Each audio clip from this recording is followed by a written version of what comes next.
Olá, meus primários, como vão? Crianças aqui da Miniban, como é que vocês estão? Na última semana eu disse que nessa próxima videoaula nós veríamos então o desfecho, o final da história de Jezabel e o rei Acabe. Hoje então nós veremos como é que vai terminar aí a história desses dois tão malvados, o rei e a rainha de Israel, que tanto desagradaram a Deus. Nessa semana nós vamos aprender então que Acabe foi o rei que mais desagradou a Deus de todos. Foi o pior de todos os reis, tanto de Israel quanto de Judá. E ainda por cima se casou com uma rainha fenícia muito malvada, que era Jezabel, feiticeira, sacerdotisa de Aserá e de Baal. E ela então fez com que o povo se perdesse adorando esses falsos deuses, perseguiu os profetas de Deus, só fizeram coisa ruim. Mas a hora deles está chegando. Aconteceu então que a Síria estava se preparando para atacar o rei de Israel e o seu reino. E ele então precisava pedir ajuda para alguém para que ele se fortalecesse mais e não perdesse essa batalha. Aconteceu então que o rei Acabe resolveu pedir a ajuda do rei de Judá. Agora o reino estava dividido, mas eles ainda tentavam ter alguma amizade e sabia que juntos eles poderiam vencer mais facilmente do que separados. O novo rei de Judá agora, crianças, é Josafá. Josafá, filho de Asa.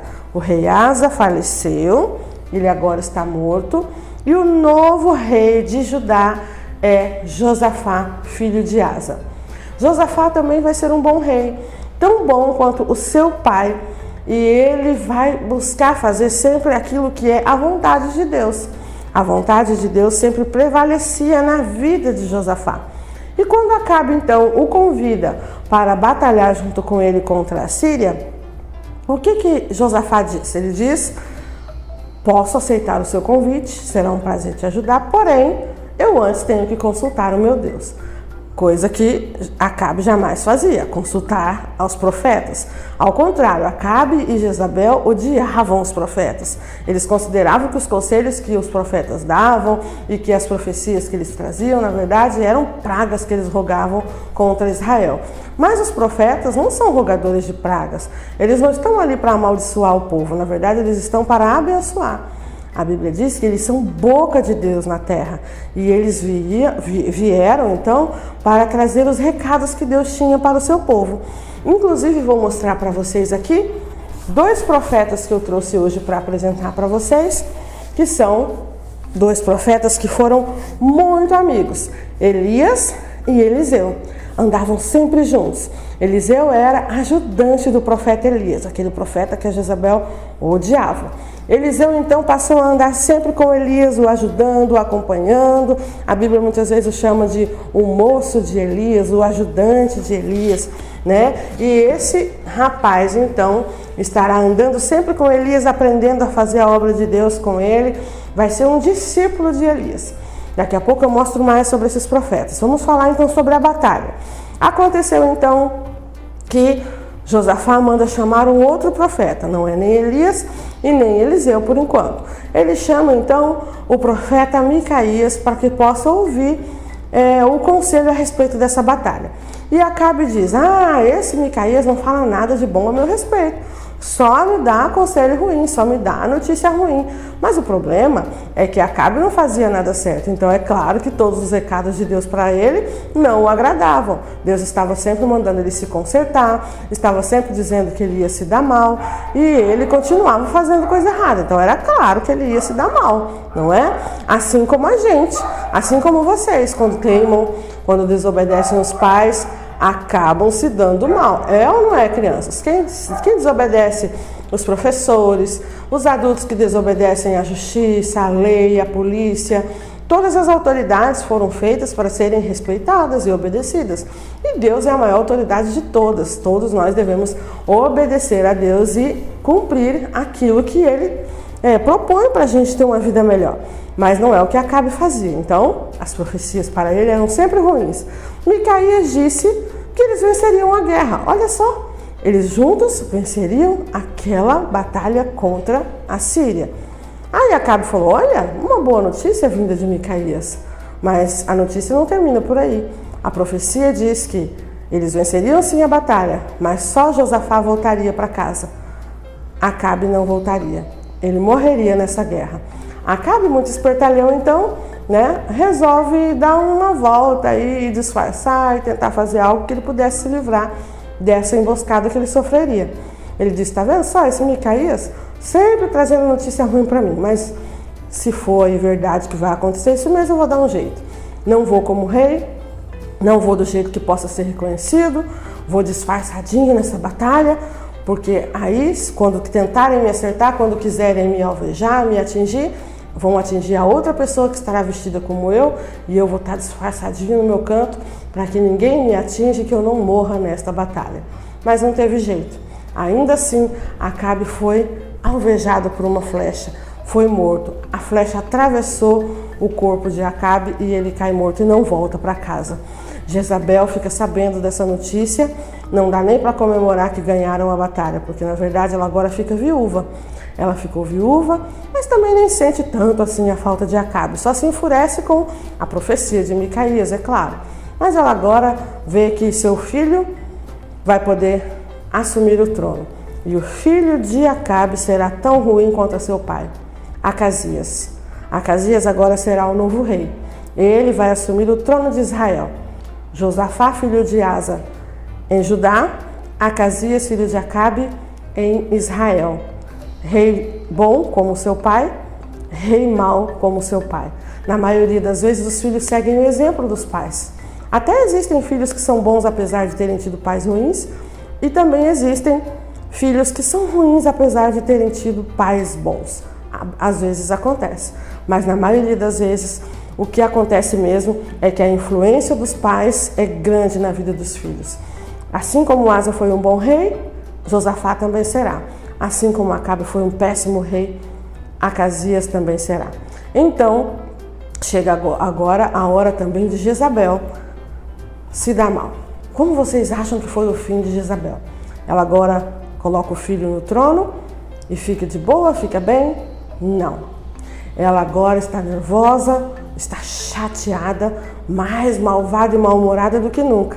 Pinta o rosto e vai para a janela para receber aí a chegada de um outro profeta que vai entrar na cidade, e ela fica na janela preparada para afrontá-lo, amaldiçoá-lo, ofendê-lo. E lá da janela mais alta do palácio, ela vê o profeta Jeú chegando e ela diz coisas feias e desagradáveis para ele. E Jeú, muito ousado e cheio da autoridade de Deus, chama os soldados que estão ali naquele palácio e diz: oficiais do rei, se vocês estão do lado do rei de todos, o rei maior que é o nosso Deus, Jeová, vocês agora vão se juntar a mim e vão derrubar essa bruxa da janela. Joguem-na daí. E não é que os soldados jogaram a bruxa? Jogaram ela janela abaixo, crianças, e ela não resistiu. Ainda por cima foi atropelada pelos cavalos daqueles homens que estavam entrando na cidade. E ainda por cima, cachorros, cães comeram a carne de Jezabel. Que fim horrível, crianças, parece filme de terror, não parece? Foi o fim daquela malvada. Ela fez tanta maldade e teve esse fim horroroso. Nem foi sepultada como uma rainha num túmulo bonito e com um funeral pomposo como as rainhas costumam receber. Os cães se alimentaram da carne de Jezabel. Muito triste, não é? Porque ela não respeitou a Deus, ela não respeitava os profetas. E eu quero dizer para vocês agora que os profetas são boca de Deus na terra, crianças. Deus manda os profetas, e mandava naquela época, para eles serem boca de Deus nessa terra. Os profetas sempre dizem os recados que Deus envia. Deus manda eles falarem e eles falam. Eles abrem a sua boca e Deus fala através da boca deles. Os profetas nunca se calam. Os profetas estão sempre preparados para serem aí, um alto-falante, uma boca aberta para que Deus possa usá-los para pregar aquilo que deve ser pregado, para ensinar aquilo que deve ser ensinado, anunciar o que deve ser anunciado.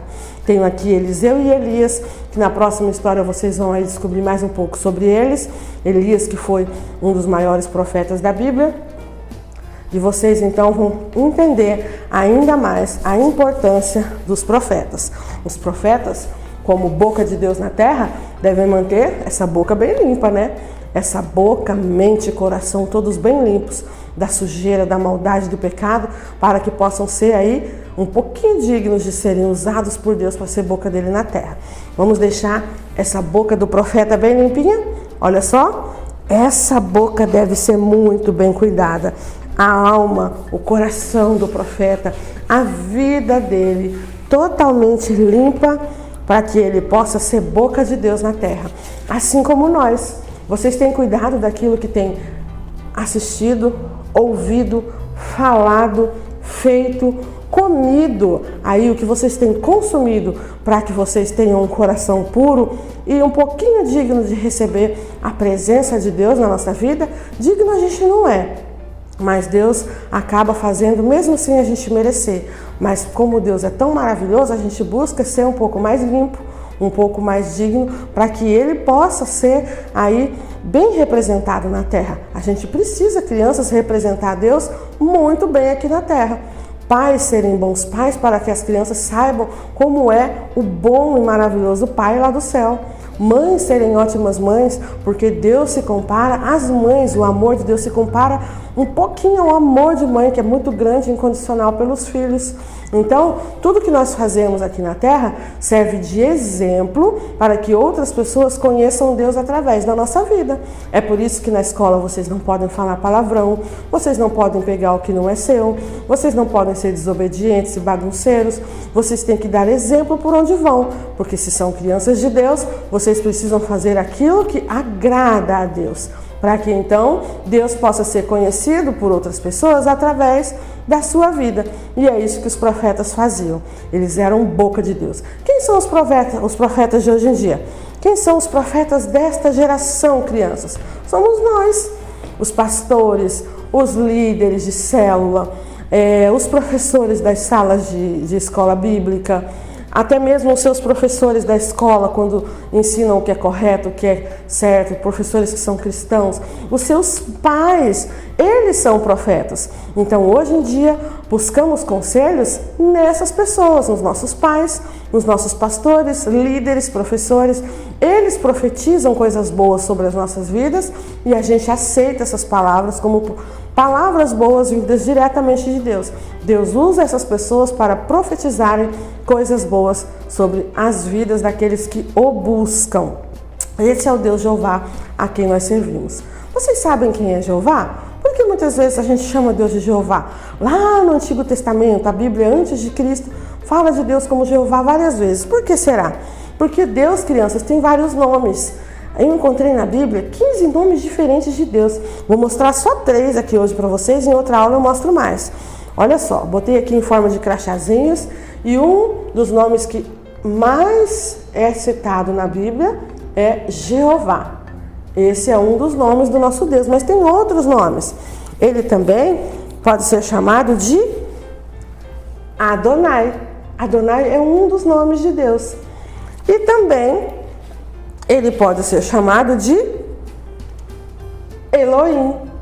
Olha só que interessante. Quer dizer que Deus tem vários nomes? Sim. Muitas vezes os nobres, reis, príncipes têm nomes enormes, muitos nomes.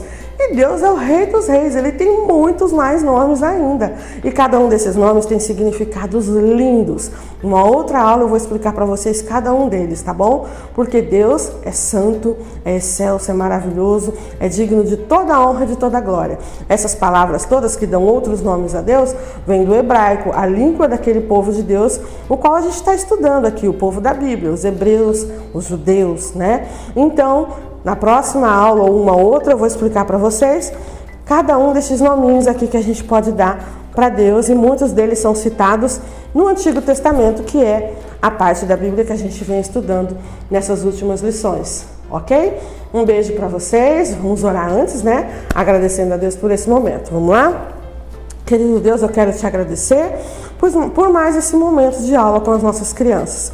Que elas possam entender que elas podem ser profetas aqui na terra, elas podem ser boca do Senhor aqui na terra, que elas possam buscar uma vida digna, uma vida correta, fazer as melhores escolhas, ouvirem a voz de Deus através dos pais, dos pastores, da Bíblia, dos ensinamentos que a tia Michele e outros professores dão aqui e talvez até mesmo na escola que ensine um pouco sobre Deus também, que essas crianças possam saber ouvir a voz de Deus, deixar os profetas falarem as verdades que a tua palavra traz para nós e que elas também possam se tornar profetas ou deixar com que Deus use as suas bocas para que elas profiram a palavra de Deus por essa terra, em nome de Jesus. Que a nossa criançada daqui da igreja possa ser uma geração de Samuéis, crianças que desde pequenininhas estão aí te servindo, ouvindo a sua voz e que crescerão aí divulgando essa palavra, crescerão propagando essa palavra, sendo boca de Deus, alto-falante do Senhor aqui nessa terra, em nome de Jesus. Que façam sempre as melhores escolhas, como fez Josafá e seu pai Asa, e não péssimas escolhas como fizeram aí Acasias e seu pai Acabe. Muito menos como a rainha Jezabel, que nem fazia parte do povo de Deus, ela se infiltrou ali no meio apenas para trazer maldição ao povo. Que a gente possa fugir de tudo aquilo que nos traz maldição e se aproximar de tudo aquilo que traz bênção para as nossas vidas. Em nome de Jesus, amém. Beijo para todos vocês, crianças, e até a nossa próxima videoaula. Não deixem de fazer as nossas atividades do site da igreja, hein?